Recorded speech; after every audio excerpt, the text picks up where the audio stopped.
ये ग्राम सुनगावा का एरिया में हम लोग हैं। देखिए कितना खूबसूरत ये ग्राम सुनगावा का जो है कितना खूबसूरत एरिया है।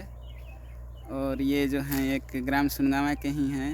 ये अभी तो ये बच्चे ही हैं, लेकिन ये इन्होंने बहुत बड़ी उपलब्धि हासिल कर ली है। और ये अभी फ़िलहाल प्रोफेसर के पद पर हैं। ये पहले गेस्ट प्रोफेसर थे, लेकिन इन्होंने फिर अपना आगे जो बिहार जो सरकार द्वारा जो प्रोफेसर की बहाली हुई थी उसमें इन्होंने सफलता हासिल कर ली है और ये अब सरकारी प्रोफेसर बन गए हैं। और अभी ये ज्वाइनिंग नहीं लिए हैं, अभी तो गेस्ट प्रोफेसर के रूप में ही काम कर रहे हैं। लेकिन इन्होंने ऐसा बताया कि इनका काउंसिल हो गया है और ये अब मधेपुरा में इनका हुआ है। तो इनसे कुछ हम लोग जानकारी प्राप्त करेंगे कि इन्होंने इस इतने जो जंगली एरिया में रहकर और इतने देहात में रहकर इन्होंने किस तरह संघर्ष किया। ये काफ़ी गरीब परिवार से हैं और ये किस तरह से संघर्ष किया, अपना कितना संघर्षपूर्ण जीवन बिताते हुए और किस तरह से मेहनत मजदूरी करते हुए इन्होंने अपना ये मुकाम हासिल किया है। और जो इनको मजदूरी करते हुए तो मैंने खुद देखा है। ये ईंट पत्थर ढोते हुए मजदूरी करके कमाते थे और किसी तरह अपना पढ़ते हुए अपना काफ़ी संघर्षपूर्ण जीवन व्यतीत किया। और ये अभी मात्र बहुत ही कम एज में ये इतनी बड़ी उपलब्धि हासिल कर लिए हैं। और ये प्रोफेसर लगभग अब इनको ज्वाइनिंग लेना है, बन चुके हैं और अभी तो कार्यरत हैं। 2-3 साल से ये गेस्ट प्रोफेसर में कार्यरत थे। पीरो कोई कॉलेज है, लेकिन अब इनका सरकारी ज्वाइनिंग हो गया है प्रोफेसर में और वो है मधेपुरा में। तो काउंसलिंग सब इनका हो गया है। अब देखिए ज्वाइनिंग लेने जाएंगे वहाँ पे मधेपुरा। तो आइए इनसे हम लोग कुछ जानकारी लेंगे कि इन्होंने किस तरह संघर्ष किया और हमारे जो और आने वाले जो स्टूडेंट हैं, यूथ हैं, वो कुछ इनसे समझेंगे, सीखेंगे कि इन्होंने किस तरह संघर्ष किया और ये प्रोफेसर तक जाने के लिए, इस पद तक जाने के लिए क्या क्या करना पड़ता है। तो आइए हम लोग, ये जो काफ़ी कम उम्र के हैं, इनको तो मैंने इनको बहुत ही छोटा बच्चे से देखा है। जब ये नंगे धड़ंगे घूमते थे तब से मैं इनको देखा हूँ। इनको बहुत ही बच्चे रूप में थे तब से मैंने इनको देखा है। और इनको फिर ये कुछ बड़े हुए तो इनको मेहनत मजदूरी भी मैंने करते हुए देखा है। तो ये इनका इतना संघर्षपूर्ण जीवन रहा है। तो इन्हीं से हम लोग आइए थोड़ा सा जानकारी लेते हैं कि किस तरह से इन्होंने ये किया, मुकाम हासिल किया। और यहाँ तक पहुँचने के लिए हम लोग को या और कोई जो आने वाले स्टूडेंट हैं, विद्यार्थी हैं, वो क्या क्या अपना मतलब कुछ करेंगे, कहाँ से शिक्षा प्राप्त करेंगे या क्या क्या जो प्रोसेस है उसके बारे में ये कुछ बताएंगे।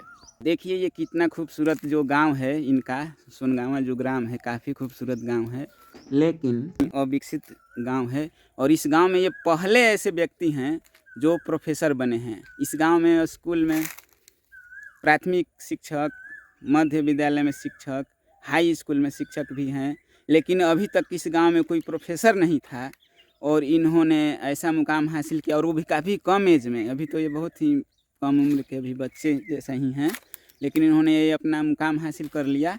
पहले तो ये गेस्ट प्रोफेसर में थे। तो आइए इन्हीं से हम लोग जानकारी लेते हैं। नमस्कार सर। नमस्ते। ठीक तो है। हाँ, तो सर ये जो आप अपना ये मुकाम हासिल किए हैं, तो इसके बारे में थोड़ा सा अपने बारे में कुछ बताइए।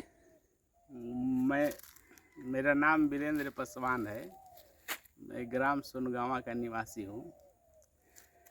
यहाँ से करीब 7-8 किलोमीटर सासाराम है, रोहतास जिला में। तो मैं यहाँ प्राथमिक विद्यालय में पढ़ा हूँ, गांव में, सुनगावा में। हाँ, सुनगावा में मेरी पहली कक्षा से लेकर 5 तक पढ़ाई हुई। अच्छा। और 5वीं के बाद मैं 6ठी से 8वीं तक सकास गांव में गया था, वहाँ मध्य विद्यालय। अच्छा, ये बगले में है, सुनगावा के बगल हाँ, में है। सुनगावा के बगले में है। हाँ, सकास गाँव। हाँ, 8वीं के बाद मैं सासाराम से ससुरी इंटर स्तरीय विद्यालय हाँ, सासाराम में मैट्रिक तक पढ़ा। अच्छा। 9th 10th। 9th 10th के बाद मेरा पढ़ाई की शुरुआत वीर कुंवर सिंह यूनिवर्सिटी के अंगीभूत इकाई SP जैन कॉलेज से हुई। वहाँ मैं इंटर से लेकर MA तक पढ़ा। MA के बाद नेट निकाला। 16 में मेरा MA फाइनल हुआ, 17 में नेट निकाला। अच्छा। 18 में मेरा गेस्ट प्रोफेसर के रूप में कामेश्वर सिंह दरभंगा संस्कृत विश्वविद्यालय में ज्वाइनिंग हुआ। अच्छा। उन्हीं के अंतर्गत एक अंगीभूत कॉलेज है पीरो में, सिद्धेश्वरी संस्कृत कॉलेज पचरुखिया भोजपुर। अच्छा। तो अभी मैं वहाँ कार्यरत हूँ, लेकिन विश्वविद्यालय सेवा आयोग द्वारा मेरा चयन हो चुका है भूपेंद्र नारायण मंडल यूनिवर्सिटी मधेपुरा में। काउंसलिंग भी हो चुका है। 24/3/2023 को मेरा काउंसलिंग था। अच्छा। अब यहाँ तक मुझे पहुँचाने में मेरे एक गुरुजी थे। गुरुजी का नाम था गुरुआनंद जी। सोनगांव गांव के निवासी थे। मैं तो पहले पढ़ता था, 5वीं तक तो मेरी अच्छी पढ़ाई रही, लेकिन 6वीं के बाद मैंने उनके पास कोचिंग पकड़ा। वो किसी को पढ़ाते नहीं थे, पहली बार हम ही को पढ़ाए। और उसके बाद बहुत सारे बच्चे उनके पास आने लगे पढ़ने के लिए, तो मैं उनसे बहुत कुछ सीखा। मैथ में बहुत टैलेंट थे और मैथ की जानकारी मुझे उन्हीं से मिली। और बहुत सारा मैंने पढ़ाई को लेकर के मार्गदर्शन हुआ उनसे। मैंने पढ़ा लिखा, मैट्रिक 2nd डिवीज़न से पास किया, लेकिन बहुत सारा चीज़ उनसे सीखने को मिली। मैं तो मेहनत मजदूरी करता था, करके पढ़ता लिखता था। तो मैं गया था एक बार काम करने सासाराम में। सासाराम में गया था मजदूरी करने, 60 रुपया मजदूरी उस समय मिलता था एक दिन का। तो काम करते करते मेरा हाथ कट गया। कोई उस सान धराने वाला मशीन बनाया जा रहा था वहाँ, तो कट गया। वो जो था, वो हमको जो काम में रखा था, तो 60 रुपया दिया भी नहीं, 55 रुपया दिया। 5 रुपया को बोला कि अब हम नहीं देंगे, 55 रुपया काफ़ी है। 55 रुपया लेकर के आए। लेकिन मेरे जो गुरु जी थे गुरुआनंद जी, तो वो देख करके मेरे इस दुर्दशा को बोले कि अब तुम मजदूरी छोड़ दो और मैं तुम्हें ऐसा ही फ्री में पढ़ाऊँगा, पैसा नहीं लूँगा। तो 6वीं क्लास से 10वीं क्लास तक वो पढ़ाए। मैं तो माने गुरु के प्रति बड़ी आभारी हूँ कि मेरे पढ़ाई के जीवन में पूरा माने उनका सहयोग रहा।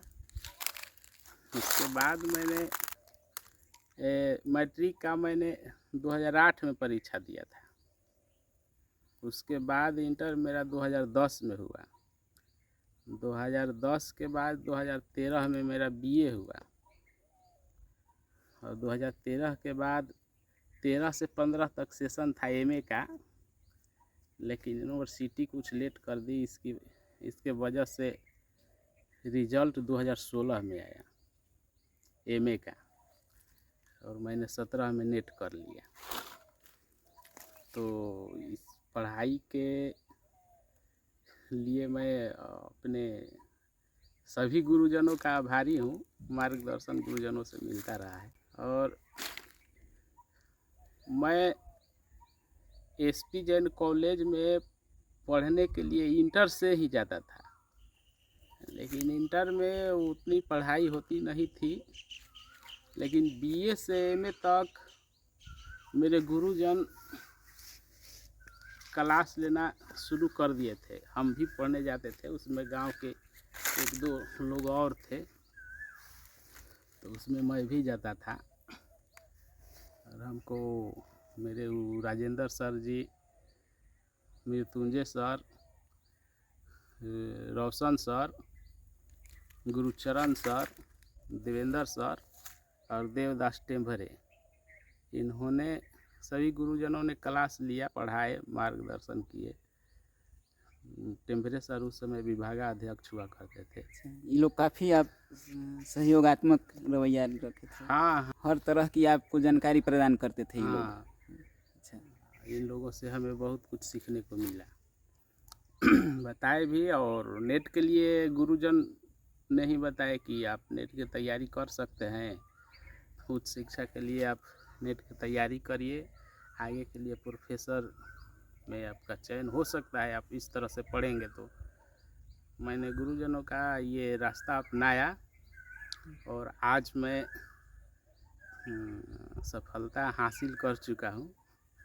अच्छा ये बताइए सर, मान लीजिए जो आने वाले जो यूथ हैं हमारे नौजवान लोग, वो किस तरह से पढ़ें कि उनका नेट निकल जाए, या पीएचडी करने के लिए वो क्या करें, किस तरह से पढ़ें, इसके बारे में कुछ बताइए कि सीरियली मतलब सिस्टमैटिक वो क्या क्या करें। ये तो देखिए, एक बात है कि आजकल के जो विद्यार्थी जो हैं, जल्दी रोजगार के चक्कर में पीछे भागते हैं, रोजगार के पीछे कि जल्दी रोजगार मिल जाए। तो इंटर बीए करते करते वो अपना कहीं दूसरा रास्ता पकड़ना चाह रहे हैं, इसलिए दूसरे मार्ग में चले जाते हैं। लेकिन मैं चाहूँगा कि वो लोग अगर परंपरागत पढ़ाई करें, इंटर बीए एमए, उसके बाद नेट की तैयारी करें, तो यहाँ तक पहुँच सकते हैं। लेकिन वो लोग कहीं ना कहीं बीच में बेरोजगारी के वजह से, या कोई संबंध जो शादी विवाह होता है, तो जल्दी वो लोग शादी विवाह कर लेते हैं, और शादी विवाह करने की वजह से बीच में ही फंस जाते हैं। अच्छा। और यहाँ तक पहुँच नहीं पाते। और जहाँ तक हो सके वो परंपरागत पढ़ाई करें, रेगुलर उनका जो क्लास है चलता रहे। अच्छा, तो एमए के बाद नेट की तैयारी, नेट के बाद पीएचडी कर सकते हैं। या ऐसे भी एक टेस्ट परीक्षा होती है एमए के बाद, पैट बोला जाता है। अच्छा, पीएचडी टेस्ट। तो पीएचडी टेस्ट करके भी उनका टेस्ट अगर निकल जाता है तो पीएचडी कर सकते हैं, प्रोफेसर बनने में उनको आसानी होगी। अच्छा, मतलब कहने का मतलब कि वो जल्दी शादी ब्याह करके अपना पारिवारिक जीवन में न उलझें, ना, अपना आगे की पढ़ाई जारी रखें, कुछ अर्जन भी करें जी, और अपना सक्सेस की ओर भागें। सब सक्सेस हो जाने के बाद ही जी अपना विवाह हुआ करें, नहीं तो उसमें बाधा फंस जाएंगे बीच रास्ते। एकदम बीच में बाधा आ जाती है। हाँ, वो लोग माने जल्दी रोजगार के चक्कर में कि हमको ये मिल जाए, हाँ, तो उसी में। तो जैसे ये कहा जाता है कि जो पत्नी आती है तो वो एक तरह से मार्गदर्शन करती है, तो आदमी सक्सेस, माने किसी के सक्सेस के पीछे औरत का हाथ होता है, तो वो गलत बात यहाँ पे हो जाती है ना। पहले आप सक्सेस ले लीजिए। गलत बात तो मान लीजिए जो सुखी संपन्न है उसके लिए तो अलग बात है। जो सुखी संपन्न है तो उनके लिए ये सब है। भी ले तो पढ़ाई में उनके लिए कोई बाधा नहीं आती। नहीं, अच्छा। लेकिन अब जो गरीब परिवार, हम लोगों जैसे जो आदमी है, मजदूरी करने वाले, मेहनत करने वाले हैं, तो हम लोगों को थोड़ा ये दिक्कत होती है। अच्छा, कि शादी करने के बाद हम लोग फंस जाते हैं, पढ़ाई में बाधा आती है, हम पढ़ नहीं पाते हैं। अच्छा, ठीक है। तो ये सर का देखिए कहनाम है कि जो गरीब लोग हैं, मेहनत मजदूरी करने वाले हैं, अगर शादी में उलझ जाते हैं तो फिर उनको दिक्कत होगी। अमीरों के लिए तो कोई बात नहीं है, लेकिन गरीबों को अब कम से कम रुकनी चाहिए, अपनी माने शादी रोकनी चाहिए, अपना करियर बना लेना चाहिए, और उसके बाद सक्सेस हो जाने के बाद अपना कीजिए। हाँ, यही बात है ना सर। हाँ। चलिए, आपका बहुत बहुत धन्यवाद। धन्यवाद। आपने बहुत अच्छी जानकारी दी।